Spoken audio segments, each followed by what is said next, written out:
the principal difference between an out-and-out totalitarian state and a crypto-totalitarian state that we've got now is the method in which it enforces its anomie, its rejection of tradition of any kind. The totalitarian regime is impetuous and impatient. It wants everything now, immediately. And this abruptness creates resistance, and resistance begets violence. So a totalitarian regime relies to a great extent on violence. A liberal democratic regime will use violence if absolutely necessary, but it would rather not. So the only mechanism of control at its disposal is what I call glossocracy, the government for the word and by the word. It was the most brilliantly described by Lewis Carroll in his Alice, in the figure of Humpty Dumpty.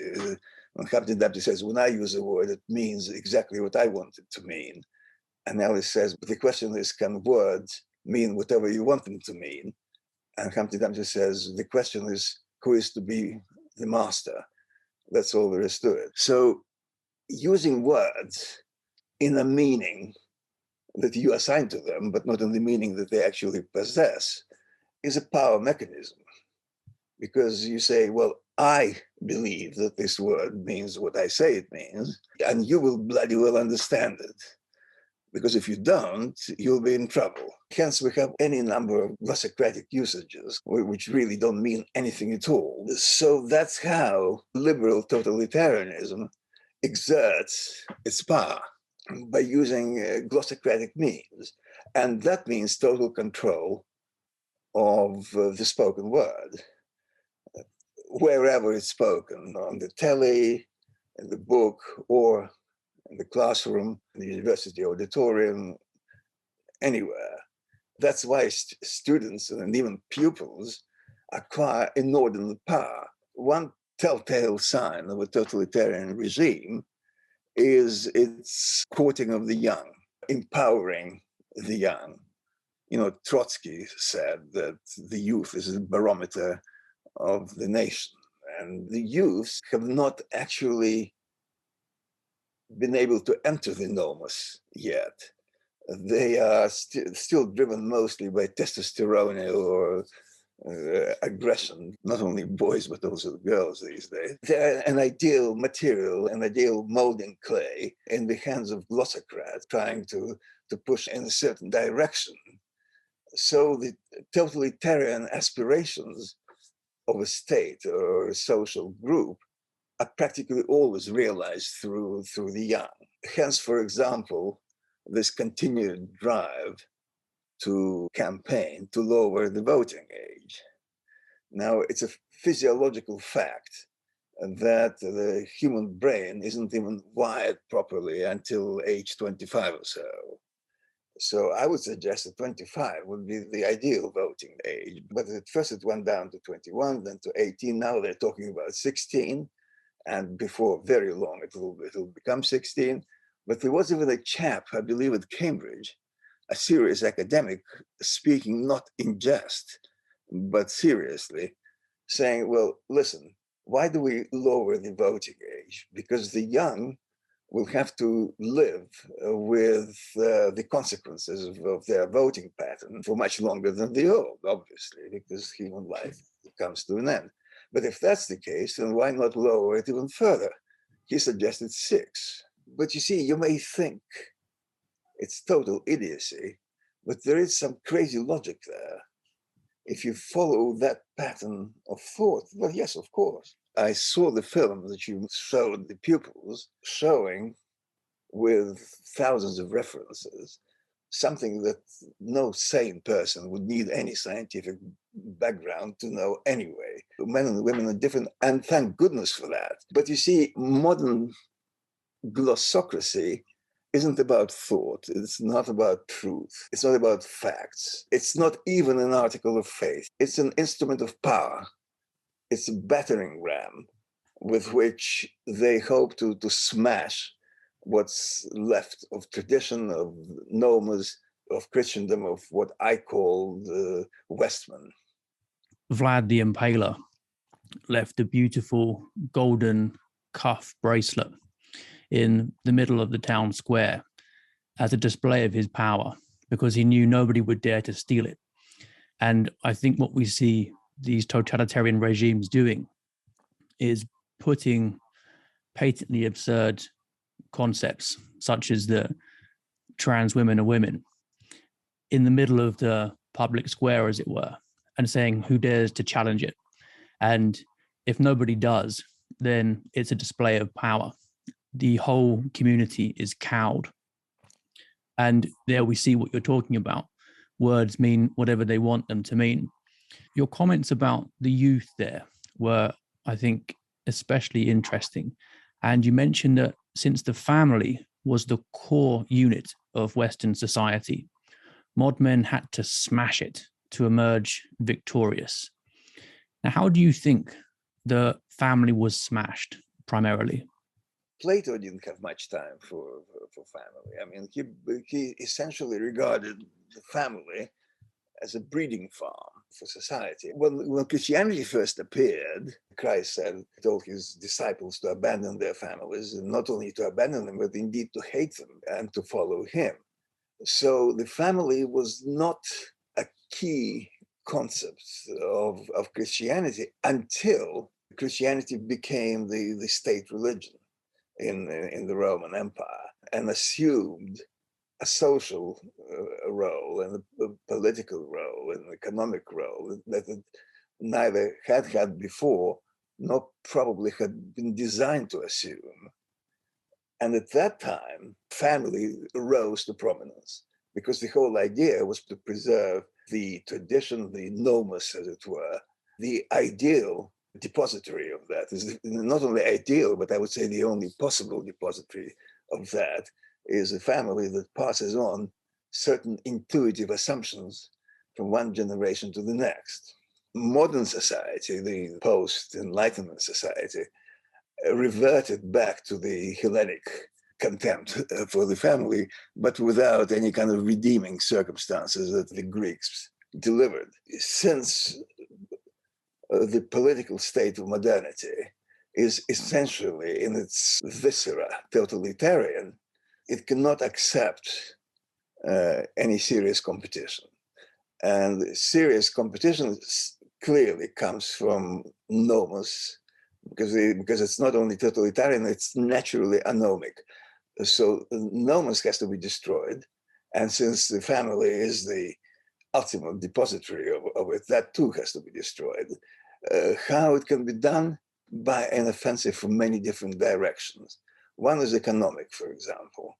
The welfare state essentially replaces the father in the family. It squeezes itself into the father's role within the family by taking over the role of provider.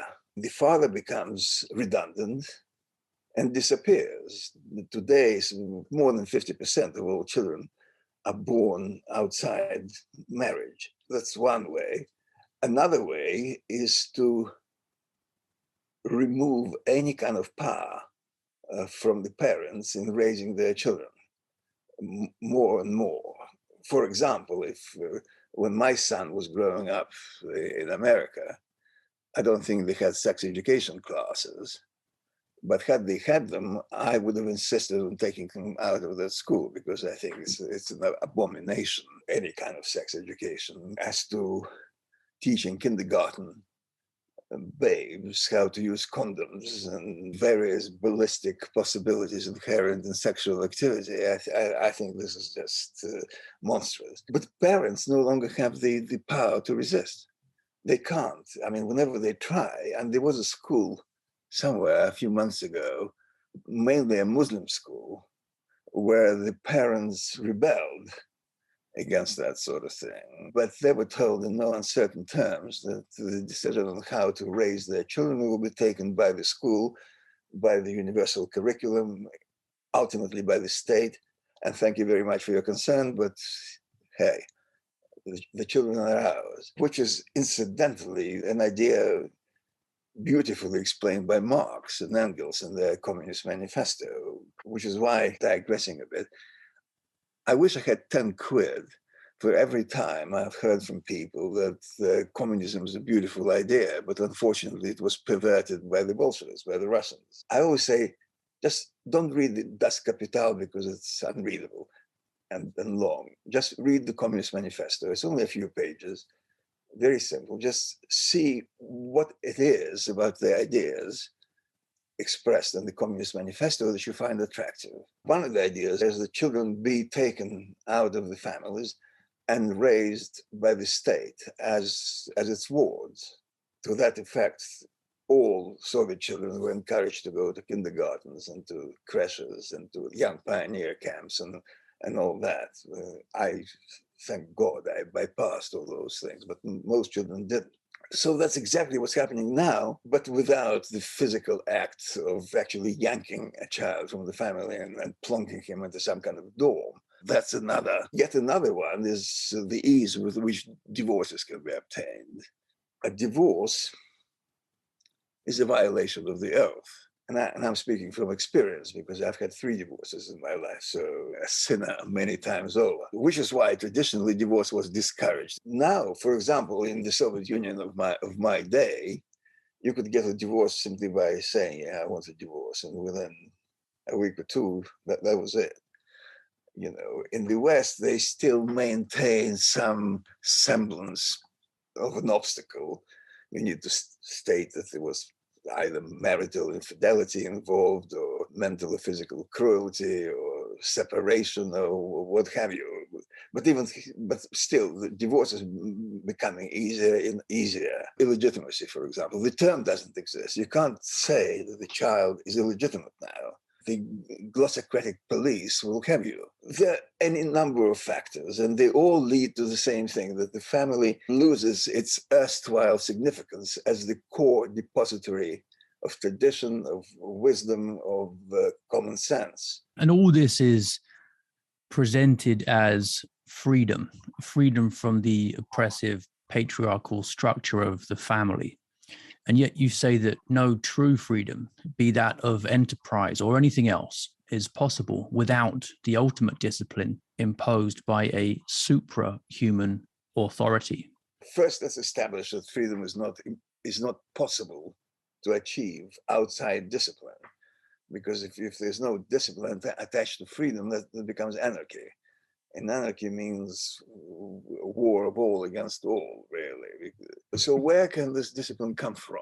If the discipline comes from the state fiat, it's intrinsically tyrannical and despotic. It just has to be. The state should not tell you what to say, what to think.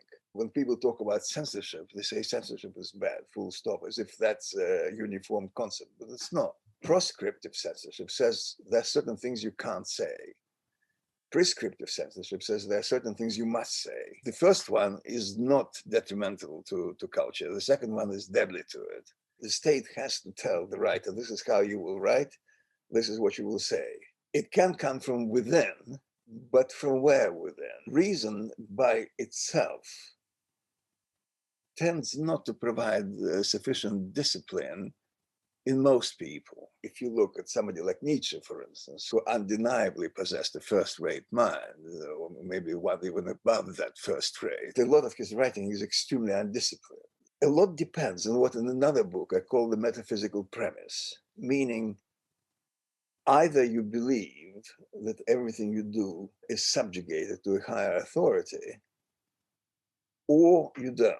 And if you don't, then you really accept no other authority. The same goes for music, for example. We have now in Britain today a great composer, James Macmillan, who also happens to be a friend, a great, great, great composer. He's a modern composer. I'm very proud of calling himself a modernist composer. But at the same time, he maintains the essence, he maintains the discipline imposed by all the centuries of Christendom. He expresses himself largely in the atonal idiom, which is very, very modern. But what he expresses shows ironclad discipline, the ironclad discipline of a mind trained within the church. And if you compare his work with that of other composers, his contemporary composers, let's say Boulez in France. I mean, there's no rhyme or reason. And it's not just a matter of individual talent, it's also a matter of the metaphysical premise from which you proceed. Bach wrote on every score that he produced, he wrote, "The glory is God's." So he clearly understood the nature of his inspiration, and also he understood the task before him, to elevate man to the nearest proximity of God, which after all is the only identifiable purpose to human existence that I can think of. Because if we say that it has no purpose, then the very process of life becomes its own purpose, which is, firstly, it's logically inconsistent, and second, it leads to hedonism, it leads to self-worship and rampant materialism, which is what is happening now. A real spiritual, aesthetic, and intellectual discipline in the West either comes from higher authority or it doesn't come at all. There's a line in Dostoevsky that it's impossible to be a man and not bow down to something. Such a man could not bear the weight of himself. And you say that you treat socialism as a natural consequence of liberalism, not its denial. How does that idea of needing to bow down to something explain how socialism is a natural consequence of liberalism? Well, liberalism is a child of the liberal state, and every civilization has a certain vector of its development. Every modern state has within it the germs of statism, totalitarianism. The socialism is where the vector is pointing. If you look at modern states, they're all socialists to one extent or another. For example, in Stalin's Russia, where the economy was totalitarian and controlled by the state, still the state only owned 85% of the economy. In today's France, for example, the state controls 60% of the economy. So it's still not quite the level of Stalin's Russia, but it's getting there.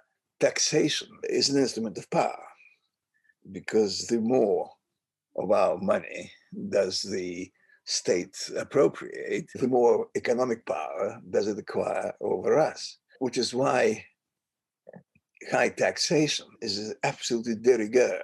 So what is socialism? If we divest socialism of its rhetoric, which is essentially the secular version of the Christian rhetoric, love, mutual assistance, socialism essentially is a burgeoning growth of the central state. And that happens to be the principal desideratum of the post-Enlightened political state. Gibbon, writing about the Roman Empire, said that Caracalla crushed the empire with his iron scepter by raising the inheritance tax from 5 to 10%.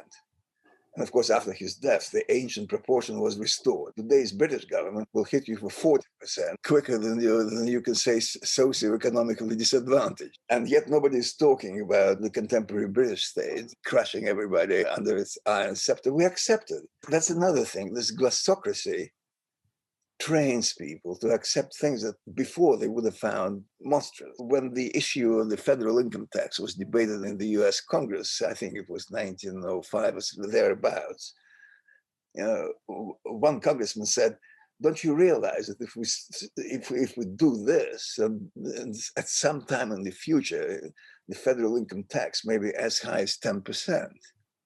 And everybody laughed because it was clearly impossible to imagine such extortion. And you know what it is now. You haven't asked the question, but it just occurred to me that I love to mock the clash of pieties in today's world. For example, they all say equality before the law, part of the Sermon on the Mount. We're all equal before the law. Fine, accepted. And how do we explain progressive income tax?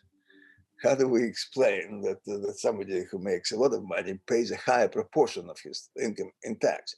He should be paying more in absolute numbers. There's no question about that. But surely it violates the principle of the equality before the law.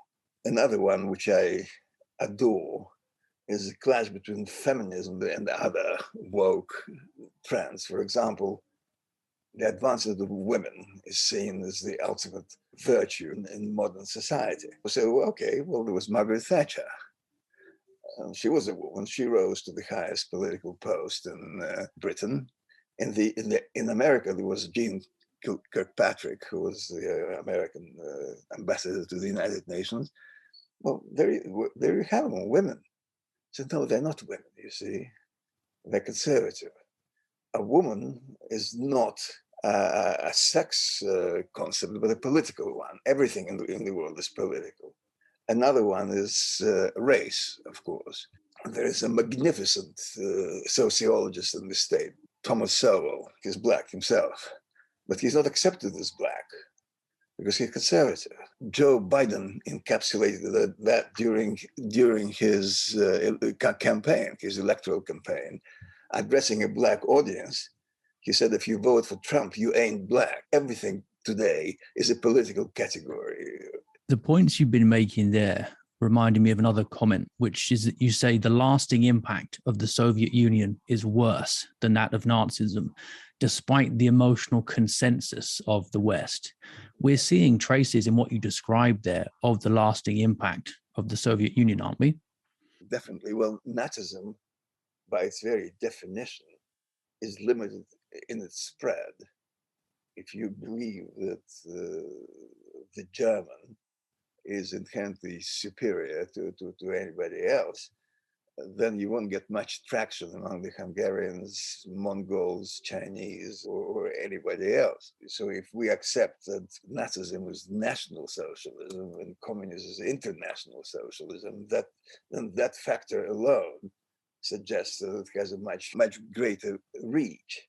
The Soviet Union was the flag bearer of what I call the nihilist movement. It was the mecca of nihilist modernity in the same sense in which the United States became the mecca of Philistine modernity. So it's very interesting to compare the reaction of modern people to, let's say, Stalin's Russia, which is by far the most carnivorous regime, to its reaction to Franco's Spain. Franco's Spain of the modern states was probably the closest to the traditional authoritarian state of Christendom. For decades, the crimes of Stalin's Russia were absolutely denied in the West. Later, they said, well, we didn't know. My response is, well, you didn't know because you didn't want to know. There were thousands of books written on that subject, complete with photographs and what have you. But at some point, it became, specifically after the 20th Congress of the Communist Party in 1956, when Khrushchev denounced Stalin's crime, when the Soviets themselves said, okay, that was a criminal regime, it's not any longer, but it was. So it was impossible to deny the criminal nature of Bolshevism, but their reaction in the West was like that to a wayward friend who's somehow gone awry. Whereas the reaction to Franco was unreserved, visceral hatred. Franco was the devil incarnate. They sensed the kinship between themselves and Bolsheviks, the beautiful idea that Stalin unfortunately abused a little bit by murdering millions of people, again, morality also needs a super personal source to function properly, because you can hear people say, well, I can make my own moral judgment. It's my own morality.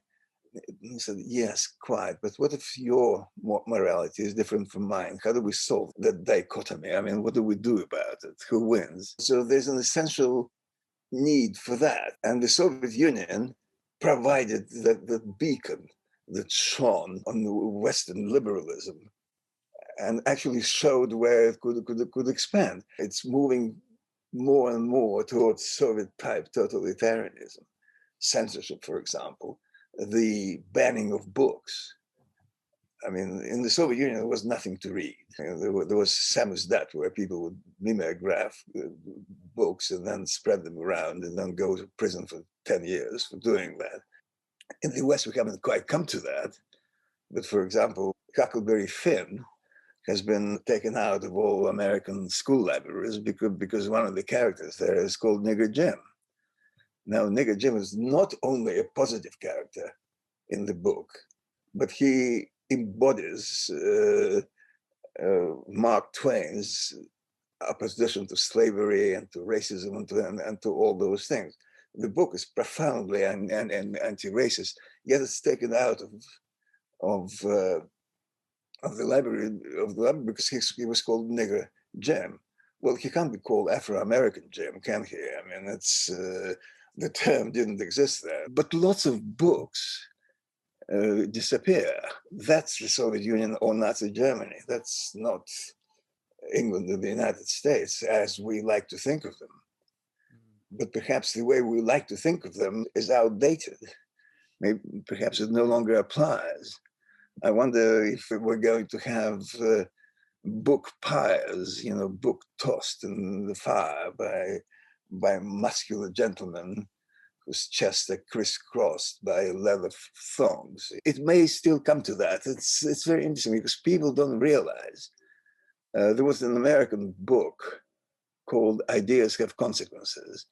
And people don't realize that is the case. They think they can just play with a little game, signal a virtue, which is not really a virtue, listen to music, which is not really music, read books, which are not really books, and that's it. It's a little game. It's a little game they play at the periphery of their lives, and their lives are really about creating as much physical comfort as humanly possible. But they're wrong, you see, because all ideas do matter. They do have consequences, and what happened in the Soviet Union and Nazi Germany was a consequence of ideas.